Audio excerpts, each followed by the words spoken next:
bakoresha tekinike yo gutera ubwoba abaturage kugira ngo abaturage bumve ko hari ikibazo gikomeye bizorohe kubigarurira, icyo bita emotional manipulation. Humans tugira emotions kandi nizo bakoresha, they can use it against you. When you're emotional you are unstable, ntabwo ufite stability. A manipulator, umuntu wakwiteguye ashaka kumanipulatinga, when you're emotional nibwo uba ufite weakness, ashaka kumanipulatinga akaba yagushyira, akaba yagukoresha icyo ashaka, nibwo yakumanipulatinga akagushyira mu ikosa, cyangwa akakwikurura ku ruhande rwe, noneho akaba yagukoresha icyo ashaka. Rero gutya mukora gutya aba ari ukongera kugarura ituze, aba ni contribution cyane ikomeye kuri societe, ku Rwanda, ku banyarwanda. Ni ikintu muba mukora gikomeye cyane, kandi kabisa mukomeze twese dukorere hamwe, bizagenda neza, ngenda byizeye. Murakoze. murakoze cyane Sigma the Wolfman. Ariko buriya biroroshye wowe wibaze ngo uzarebe guhera kera, hari igihe hagiye habaho ya masezerano njya nkomozaho ya za Nsere yabaye muri 91 muri Congo, ya za Badori. Hari abasirikare babaga barafatiwe ku rugamba nk'ibi ngibi bya ba Tshisekedi, mbese burya ngo wagira bose ni bamwe. Ariko iyo bajyaga muri ayo masezerano, ibintu bya mbere bakoraga byabaga ari uguhererekanya imfungwa. Babaga bafite nk'abasirikare bafashe bakaba ari nka 40 wenda ba RPA ikabasubiza abasirikare babo bose, tuvuge wenda yarafase nk'abasirikare 100, ariko muri abo 40 baze ko hasubiragayo nk'abantu 10 cyangwa 5 abandi barabishe. So kibaza ubundi aba bantu ubundi ibi bintu byo kwicana uyu mutima bawuvana. Ikindi ibyo bya teori ya double genocide, ngira ngo ejo nabikomojeho, yakomotse mu Bufaransa, umwe no mu bacurabwenge bayo watangiye kubibwira ibinyamakuru ni Paul Barry. Abikora rero impamvu ni iyihe? Nuko abantu bagomba kumenya ko mu ntambara ya kabiri y'isi yose irangira, mu Bufaransa alone hishwe abantu 124. Stade Amahoro ijyamo abantu 45,000. Gifate uyikube kabiri, ubwo babaye 90, wongereho abandi ubwo babaye 135, wongereho abandi bantu buzuye muri BK Arena. Abo bantu bose ubice nta rubanza nta kintu, babishe gusa ngo barakora bo babanaze. Rero bari biteze ko ari naho bumvaga ari umutego bateze RPF, ko bumvaga ko nabo ntago, kandi no mu bwenge bwa muntu bishyizemo ntago bikunda. Bumvaga ko ntabwo abantu bari buze kuza bagufata igihugu bamariwe imiryango. My dear, buriya mujye mushimira Imana abantu mutabibonye, kwa bo twe twabibonye. No sometimes njya nibaza nabarazisika n'abandi twari kumwe impamvu tutarasara ngo twiruke ku muhanda. Ejo bundi hari umuntu wambwiye ngo twarasaza ahubwo nuko tutiruka. Ndamubwira ya birashoboka kabisa, kuko hari igihe ujya kumva out of nowhere ikintu kikagufata mu ijosi ukirirwa umunsi wose nta kintu na kimwe ushaka kuvuga. So rero abo bantu bibaze baraje nk'ubu abana bagatunguka iwabo, ukaza ugasanga mwimumbabarira ibyo ngiye kuvuga, ugasanga mama wawe umurambo uracyari aho, uracyari mushya, bamushinze igisongo mu maguru, uri umwana w'umusirikare ufite imbunda. Iyo nibyo nyamvuga ngo inkotanyi gusa Imana izazihere hepfo y'inzira no haruguru y'inzira. Ariko nanone His Excellency yarabisobanuye impamvu bari bagombaga gukora ibyo bintu. We had to end this killing cycle. Like ibintu byo guhora byisubiramo. 59 birabaye, 61 birabaye, 62 birabaye, 64 birabaye, 72 birabaye, 73 birabaye, 90 birabaye, 91 birabaye, 93 birabaye, seriously, like abantu buri gihe bapfa bazizwa gusa nguko bavutse. Ariko ibi bintu byagombaga guhagarara. Nabwiye abantu ko nibwo bwa mbere twamara imyaka 32 nta bantu bishwe mu Rwanda, nta bantu bahunze, nta bantu batwikiwe, nta bantu basenyewe ngo kubera ubabari. Narababwiye ngewe iwacu bahasenye muri 92 my dear, hari haguye iyihe ndege? 92 itariki 24 cyangwa 18 z'ukwa gatatu hari haguye iyihe ndege s'il vous plaît? Ya reka rero hobe hari akadocumentary agiye kudushyiriramo, ariko nabe yihanganye gato kubera ko nzi ko ari karekare. Sukana ngaye babarira Damian hari akana agiye kudushyiraho gatoya ka Gitera, and then uhita ufata ijambo. Urabizi Damian n'ubundi nk'abasaza bose ntatinda, ko atinze yahagwa. Sawa, murakoze. Ariko nari kubanza gusubiramo ka kandi nashyizemo ejo kavuga ibyo soreje mu by'ukuri byerekeye no gutegura jenoside n'ubwicanyi. Niko nshaka ko abantu babyumva kurusha. Ya nta kibazo. Le chef d'état-major est un Hutu très agressif qui me demande d'assister à une réunion destinée à faire le point sur la coopération militaire française. Il me dit, voilà, j'ai besoin d'urgence de mitrailleuses, de mortiers. Alors je lui dis, mais la gendarmerie n'a pas besoin de ça. Moi, je suis prêt à vous donner des gaz lacrymogènes, des masques à gaz et des bâtons pour maintenir l'ordre, car c'est votre mission. Mais des armes létales telles que vous les demandez, c'est non. Il me dit, voilà, cette demande, c'est très simple, c'est qu'on en a besoin pour participer à la destruction de tous les Tutsis. Je lui dis, qu'est-ce que ça veut dire, destruction de tous les Tutsis? Il me dit, on va tous les éliminer, les femmes, les enfants, les vieillards, tous. Ah bon? Et devant mon air étonné, il me dit, ce sera vite fait, ils sont pas très nombreux. Alors là-dessus, je suis horrifié, j'appelle l'ambassadeur, je lui dis, je veux voir Habyarimana.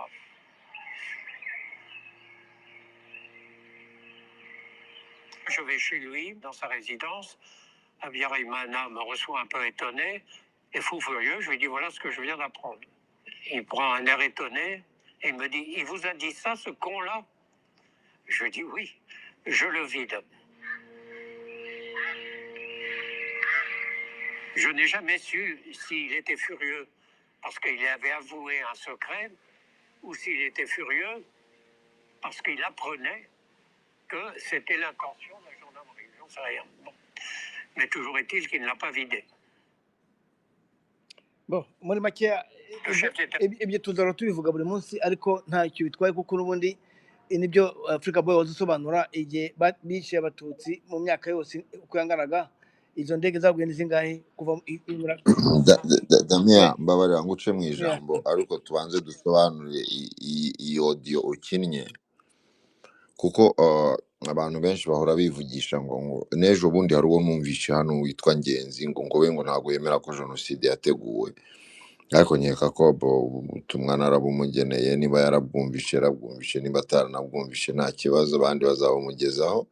Ariko icyo ngicyo ni ikimenyetso noneho bitavuga n'umunyarwanda. Uyu mugabo hari habaye inama ya fete muri 93 mu rugo rwa ambasaderi w'Ababiligi. Yari yatumiye abantu bamwe, hari harimo uyu mugabo yakoraga muri ambasade y'Ubufaransa, yari yatashe militaire nimba mbyibuka neza.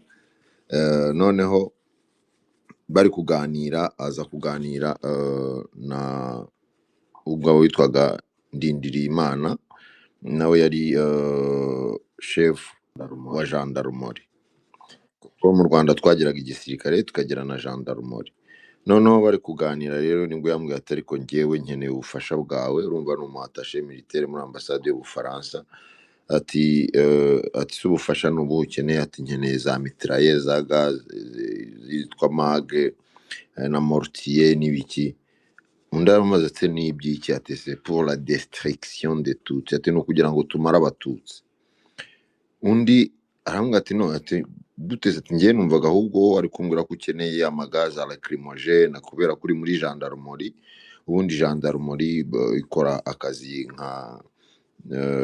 nka ka polisi nationale mu bihugu bimwe bigira gendarmerie notamment mu Bufaransa kubera ko n'igisirikare rero cy'u Rwanda buriya bacyaje kubakwa bagita ya Sirmezi y'igisirikare cy'Ubufaransa ari nayo mpamvu za operation nababwiraga yesterday noneho rero maze kumubwira gutyo uyu mugabo wari uwatashe militaire muri ambassade ya France avuga ko ubwoba bwamwishe ahamagara ambasaderi w'Abafaransa amubwira ibyo yumvise ambasaderi yarangije amubwira ngo najya kureba Habyarimana ati ngiye kureba Habyarimana ati yabaye etone cyangwa yaratunguwe ahanga ati se icyo kigoryi cyakubwiye ibyo bintu noneho uyu muzungu rero akavuga ati sinzi ibyo bintu nimba yarabimbwiye amwita ikigoryi kubera ko yamennye ibanga cyangwa se sinzi nimba yaramwise ikigoryi kubera ko ibyo yaravuze ko bwari ubugoryi so nibyo rero Damien wakomeza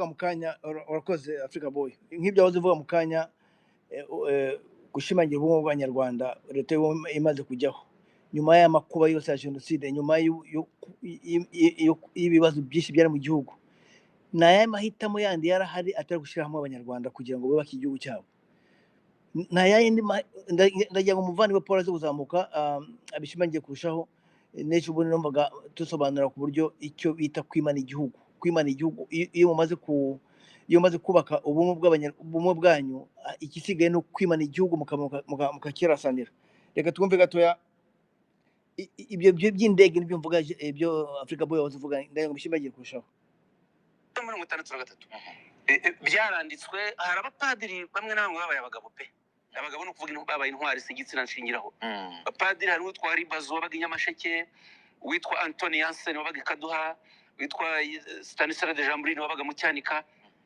bishyiramo abapadiri 15 b'abanyamahanga bandika ibaruwa iyo igihe bita ngo ni open letter ibaruwa ifunguye bayandikira imiryango impuzamahanga bayandikira n'abanyaburayi batabaza abati twebwe turi mu gihugu dore kiro kirakorerwamo jenoside ntabwo abakristo bacu baricwa n'abandi bakristo biyobowe na leta bagaragaza uburyo bikorwa ko ba ministre bari bagiye kubiyobora icyangugu hariho hejuru witwa Otto Rusingizandekwe yari ministre w'imirimo ya leta afatanya na prefe witwa witwa Pascal Ngirabatware bari bamuhimbye Gahini wo prefe wa Cyangugu kubera ubwicanyi yakoraga n'ubugome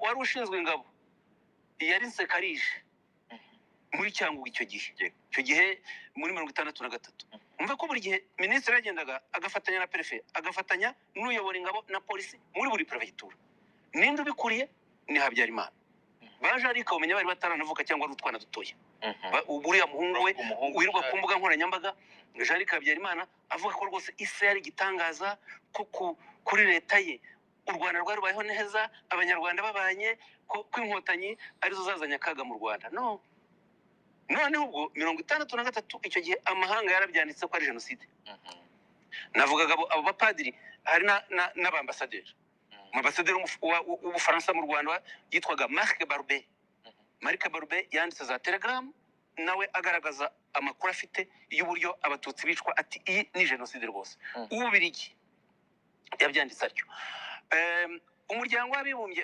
umuryango mpuzamahanga utabara imbabare Croix Rouge wohereza intumwa zayo kuko bamaze kubona izo raporo zitandukanye n'ibinyamakuru birabyandika by'Iburayi harimo icyitwa Le Monde cyo mu Faransa Radio Vatican irabivuga ku itariki 10 z'ukwa kabiri 1964 ibihe byitwa New York Times Guardian Le Figaro ibinyamakuru birenga 20 harimo ibyo mfite bitari bikeya birabyandika bati jenoside irakorwa mu Rwanda icyo gihe niho Musenyeri Perrodin agira inama Perezida Kayibanda ibyo nabyo tubifitiye depesha yabyo aramubwira ati ubwo hariho havugwa jenoside ni ikintu kibi ohereza intumwa mu mahanga zijye kubeshyuza biriya bintu ahubwo ugarura isura yawe iriho irangirika. Ubufasha bajene batazi by'amateka.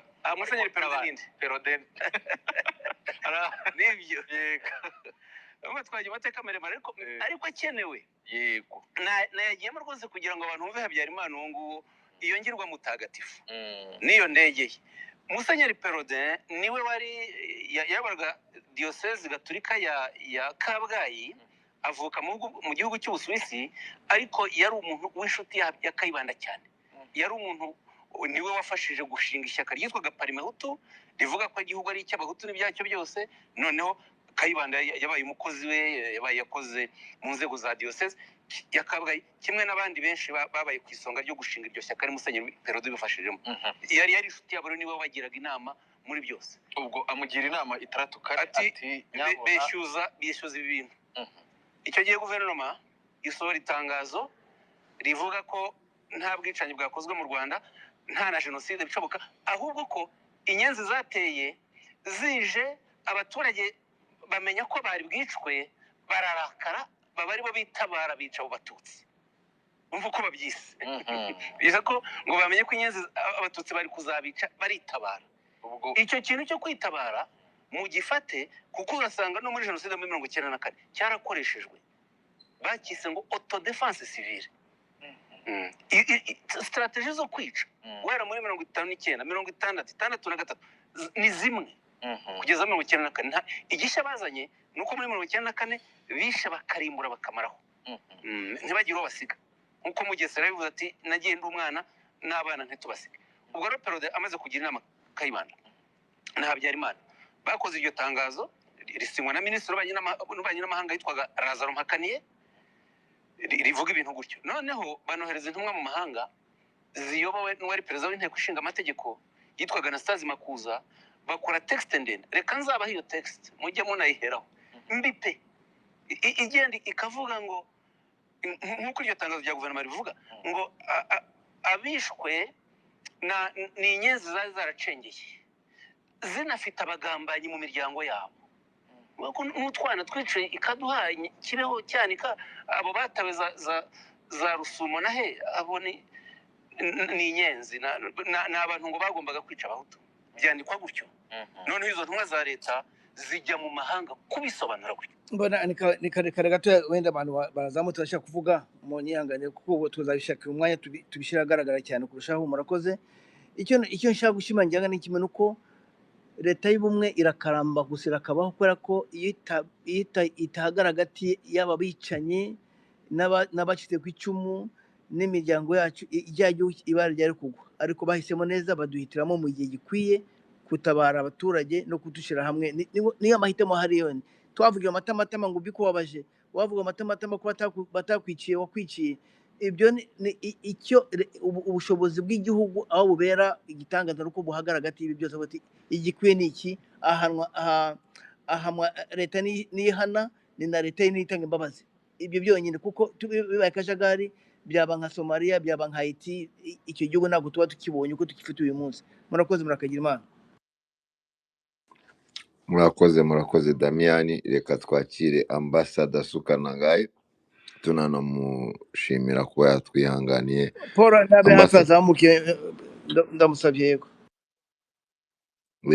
Ya Ambassador, karibu. Nibutse ngo ngumfitiye n'ideni, ariko urajya kurangiza kuvuga namaze kuryishyura. Sawa Ambassador, karibu.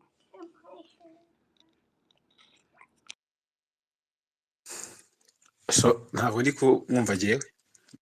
Ya Ambassador rero nimba adahari Sigma, ndabona wazamuye ikiganza. Ambassador mwamuhaye jambo. Ambassador nabihanganye. Ambassador yari yasinze. Oya ndahari rwose, muranyumva? Nabihanganye ya missing opportunity. Okay, ntacyo. Ya urakurikira wa Ambassador. Ya arakoze cyane ku mwanya, ntabwo ndi butinde. Nshatse gushyira comment kuri nka kuri waruvuze African Boy. No kuvuga ngo nyuma ya jenoside yakorewe Abatutsi, nk'uko wabivuze nawe, byari umuti usharira, ariko wagombaga ari wo muti wagombaga gukiza u Rwanda, kwari kubabarira no kugira ubumwe. abantu barokotse jenoside yakorewe abatutsi direct nyine, abantu bari mu Rwanda bayikorewe bakayirokoka, nibo bakoze nk'ikintu twakwita, nibo bakijije u Rwanda mu rwego rwo kuvuga emotions, gufasha u Rwanda kongera gusubirana, kuko nibo bari bahemukiwe, ni nabo bagombaga gutanga imbabazi kugira ngo u Rwanda ubwo bw'ubumwe n'ubwiyunge mu by'ukuri buzagerweho. Rero byari bikenewe, eh, kandi byarakozwe. Iyo part they played their part mu gukiza u Rwanda, kandi bari bafite ibikomere umuntu adashobora kuvuga, utarabibayemo ntiwabivuga ngo ubyumve, niyo ubibonye uri kubireba utarabibonye biragukomeretsa. Just imagine umuntu uba yarabibayemo akabirokoka uburyo aba yiyumva. So byari bibagoye ariko barabikora, bafasha u Rwanda gukira. Icya kabiri, of course obviously, inkotanyi zabohoye u Rwanda, gukoresha izo effort zawe, ukanga gupfa, ukanga guhera ishyanga, ukanga ko igihugu cyawe gipfa kigashira, ukanga ko bene wanyu bapfa bagashira, ukanga ko igihugu gisenyuka nk'uko cyari cyamaze kuba. Of course ni akazi, ni ubutwari bw'intagereranywa. Ariko ibyo bintu uko mvuze ko ari bibiri, kubabarira, healing, gufasha sosiyete gukira, no kuyikiza byo kuyikiza urupfu by'inkotanyi byakoze, ubumwe bw'abanyarwanda bose muri rusange, nicyo kintu uyu munsi u Rwanda rushingiyeho, nicyo kintu ibindi bihugu byagiye bigira amakonfli muri Afurika. Urebye n'ibihugu ibyo tudashaka kuvuga byo muri side, ubona n'abantu bakorewe ako karengane, nabo usanga barabaye polarized, bamwe bakagira nka extremism, ukabona nyine igikomere bagize ntibashoboye kukirenga, kuko wenda probably batabonye justice, ariko bigasa naho bagiye naho mu ruhande ruri extreme, bigaragaza ko cycle ya violence aho ngaho ibidashobora gushira. Ariko u Rwanda kuba rwarahisemo kubabarira, bashyize end kuri ya cycle ya violence, bashyira imbere ubumwe, bashyira imbere iterambere. Niyo mpamvu uyu munsi u Rwanda kurumeneramo biragoye, kuko iyo utangiye kuyizana ugatangira kujya mu matwi y'abantu uri kongorera n'ururimi rubi nk'urwa Satani, hari umuntu ukubwira uti ari muri ubwo bwoko mwumva ko mushaka gushuka, akakubwira ati ariko ntabwo ibyo bintu ntabwo ariko bimeze, ibyo bintu uri kuvuga ntabwo ariko bimeze, twebwe tubayeho gutya. Murabizi bano ba Jarike n'iziriya groupe zabo zose birirwa bashaka gukwirakwiza igihuha ngo mu Rwanda ngo abahutu bafite ikibazo, ngo mu Rwanda bavuga ibintu byinshi cyane bitari byo, ariko bakabivugira hanze y'u Rwanda. Umunyarwanda w'umuturage w'u Rwanda niyo aba ari muri ubwo bwoko, iyo aramutse abyumvishe ahita yumva ko umuntu urimo uravuga ntabwo u Rwanda ruzi, ntabwo u Rwanda ruzi ibyo bintu byose bavuga ngo by'uburenganzira bw'umuntu. Muri ino minsi ntabwo wamenya ibyo by'ubwoko, nta nubwo waramenya ngo ni ibiki. Ntabwo abantu, especially abantu urubyiruko, abantu bavutse nyuma, ni nabo benshi mu Rwanda, nibo banyarwanda benshi. Ibyo bintu ntabwo ari ibintu rwose biba mu mitima yacu, ntabwo abantu babigira. Ugasanga rero umuntu ushaka nko kuza kukubwira ibintu ntabwo bikonekta we na reality ufite, ntabwo bikonekta n'u Rwanda uzi, ntabwo bikonekta na sosiyete wakuriyemo, sosiyete uzi. Rero ugasanga aricyo kintu kizabagora, aricyo kintu baba bashaka gusenya mu Rwanda, ariko ntabwo bizabakundira kuko abanyarwanda bose bashyize hamwe. Nicyo nashaka kongeraho, murakoze, ubwo turaza kongera. Munyanganire nageze natinze. Humura ntabwo watinze, n'ubundi ntaho twirukaga tujya. Ambassador, noneho nizere ko uhari. muranyumva? Nari ndi no kuvuga ko ngufitiye ideni, ariko urangiza kuvuga Mfitiye nabyishyuye. ideni rwose, ariko ntacyo. Oya reka utanteza mu Oya, ruhando ntabwo. rw'Imana, Humura. reka ndahita ryishyura none rwose as we speak. Asante sana. Reka Sawa. mbashimire cyane, Hobe. Nanjye ni contribution nshaka gushyiraho, ariko ku bijyanye u Rwanda abenshi bararwitiranya. Nagiye gutangara numva noneho ambasaderi wa Congo avuga ko abanyarwanda batabana, ahubwo ngo bananiranye kubana.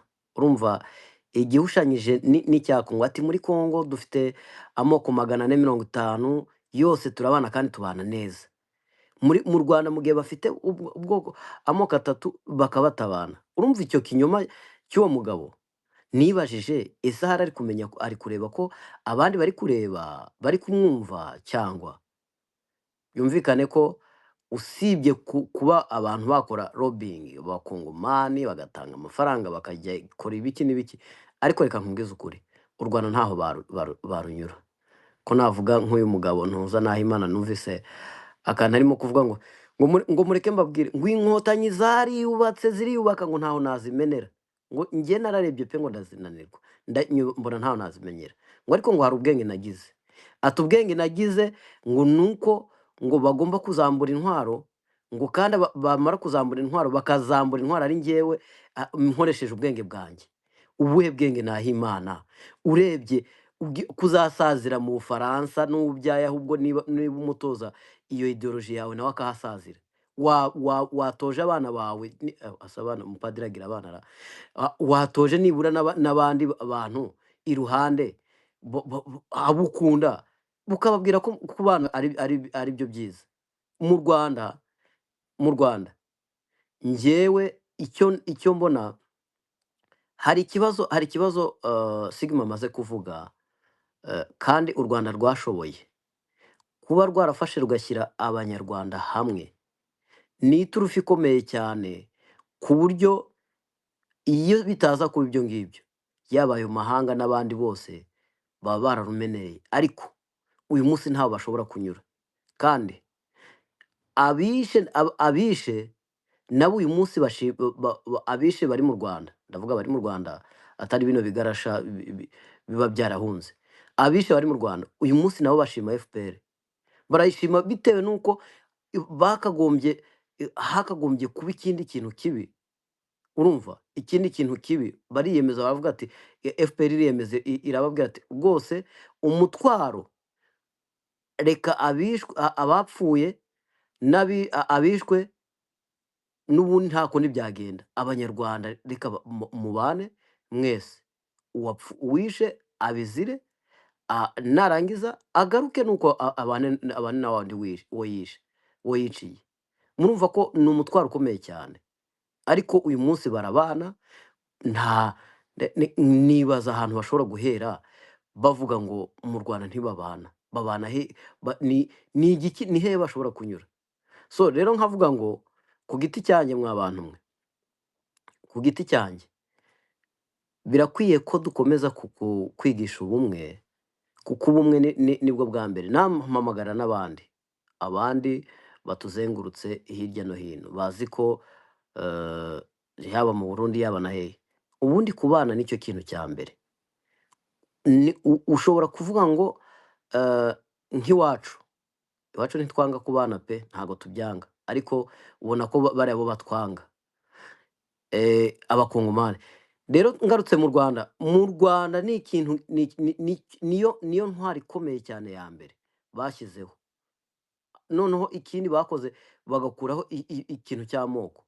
Ayo moko niyo yishe, niyo yatsembye u Rwanda, kuzana ibintu by'amoko, kandi ababizanye abenshi bari manipire n'ubutegetsi bwari buhari. So rero reka dushimire ubutegetsi rwose buhari, usibye n'abanyarwanda bari mu Rwanda n'inshuti zabo nazo zirabashyigikiye pe, nazo zirabashyigikiye. Ntaho mva Nahimana, ntaho muzahera pe, ntaho muzarunyura. U Rwanda ruzabaho, mwebwe muzasazira iyo hanze, mukomeze musaze, n'abandi basaze, n'abandi mwese ntaho muzanyura u Rwanda, bitewe n'ingengabitekerezo yo gucamo igihugu, yo kugicamo amacakubiri. Amacakubiri ntago yubaka, usibye gusenya igihugu. Narabibonye mu Burundi ejo bundi, ngo abahutu n'abatutsi ngo bakinye umupira, ngo abatutsi ngo batsinze, ngo abahutu. Ibaze vraiment, ibaze ngo batsinze. Urumva abantu bicanye muri ibyo 93. byabayeho ambasada cyangwa Of course byabayeho bakinye umukino. Abantu bakorewe jenoside muri 1993 aho kugira nibura ngo ubahereze ubutabera, uri kubazana ubabwira ngo bari gukina umupira, usibye kubamanipira n'ibintu bigaragarira amaso. Ubwo buriya umuntu wakorewe jenoside uri kumuzana nta butabera yigeze abona, ntaki ngo bagiye gukina umupira. None ayo moko abiri ni ayo moko uri gukomeza kuyashyira imbere uyacamo gutyo. Njye ntekereza ko vraiment abantu abakunda ibihugu byabo barebera ku Rwanda vraiment, barebera ku Rwanda. U Rwanda rwariyubatse, rwubaka n'umunyarwanda hava akagera uwo ari we wese, yemwe n'undi. Uyu munsi nibwo nari ndi hamwe n'abazungu nibwo nari ndi hamwe n'abazungu, ariko avuga ngo mwebwe ngo abayuda ngo ntago mwubahana. Urumva jise bya bindi byo buyuda nyine babazana, ati ntago mwubaha bagenzi banyu. So rero ikintu dushobora gukora, ikintu dushobora gushyigikira twese, space iriho abantu bagera muri 800 barenga, tugomba gushyigikira icyitwa ubumwe. Umuhutu, umututsi, icyo ngicyo ni ikiducamo kabiri, ahubwo tugashyiraho icyo kubaka. Uwo ari we wese yaba aho yaba aturutse aho ariho hose avuga ibyo by'amoko. Mwarabibonye ejo bundi umusaza arazamuka, akajya azamuka avuga ati aba ni abakaravaniye, akazamuka. Ariko uyu munsi niwe uri kwirirwa abiba amacakubiri noneho ku ruhande rw'abo ngabo rw'abahutu. Urumva ibyo ni mu Burundi, urumva mwarabibonye, si ngombwa kugira ngo nambe zamure. None twebwe rwose space nk'izi ngizi abantu ni ukuvuga ubumwe. Abashaka amacakubiri bakayavuga iwabo, ntaho bazamenera u Rwanda. Yaba uwishe uyu munsi ntabwo yifuza kugaruka muri iryo curaburindi, kuko ibyo yakoze n'uyu munsi aracyabyicuza. Kandi nanagaruka agiye kubikora, uyu munsi abanyarwanda babaye maso, nta wenda kongera kwicwa ari kurebera. Oya, ntabwo u Rwanda ruzongera gupfa, umugani wa Perezida Paul Kagame. Urumva umugani wa nyakubahwa Perezida Paul Kagame, ntabwo u Rwanda ruzongera gupfa. Abishe barishe, kandi abenshi baricujije, baravuze bati rwose twakoze amahano. Izo ngoma nizo mushaka. Murakoze cyane.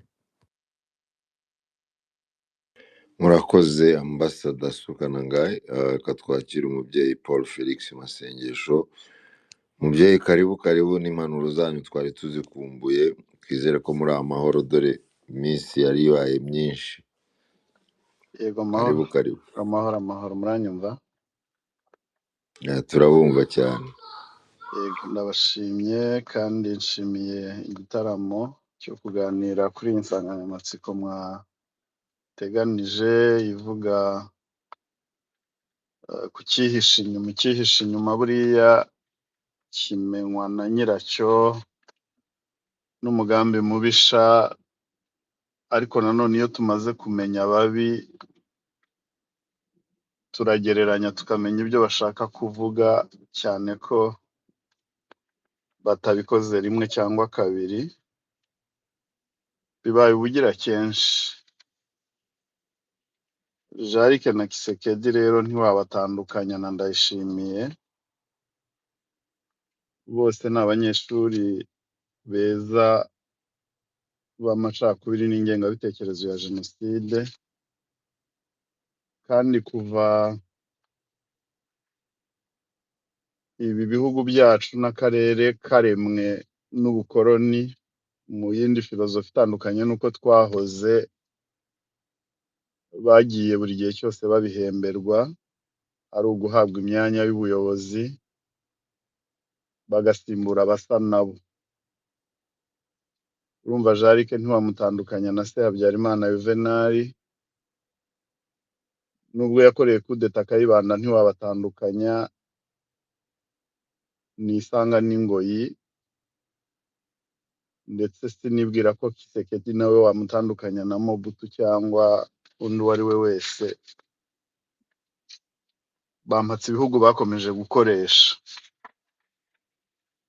genda avuga gusa amagambo mushobora kuba mwanagarutseho kenshi kuko sinari mpari, ntabwo nashoboye kubakurikira, ariko nibura nzi ko ibyo tuganira kenshi tubihuriyeho, n'abo dutandukanyije umurongo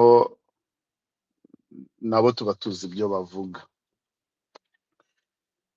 Abakoroni by'umwihariko mu Rwanda baza, ariko yenda ni Burundi navuga ko bidatandukanye cyane, bagize ikibazo gikomeye ku bumwe bwacu. Ni nacyo bagomba kwibasira mbere na mbere, kuko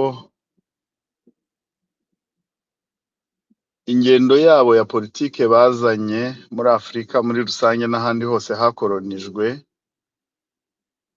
yari ugutandukanya bene gihugu kugira ngo bashobore kubayobora. Diviser pour régner, tuzabivuga kenshi tubigarukeho, cyangwa mu cyongereza icyo bita divide and rule.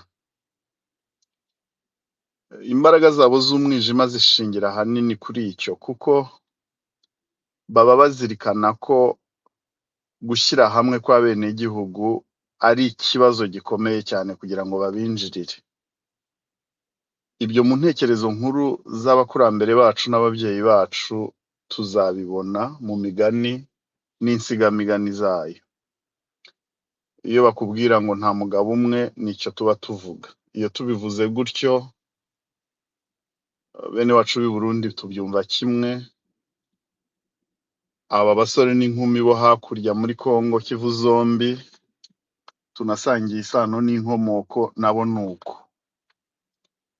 Nta mugabo umwe bivuze ko nta bukwe wacyuza wenyine, kandi umugabo n'ubundi iyo amaze kuba umugabo agiye gushinga urugo rwe, afata impinga, bagashaka nyampinga kugira ngo bahuze iyo misozi yombi.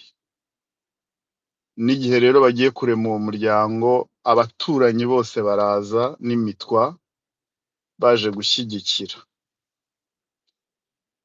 Tukongera tukagira irindi hame rikomeye rivuga ko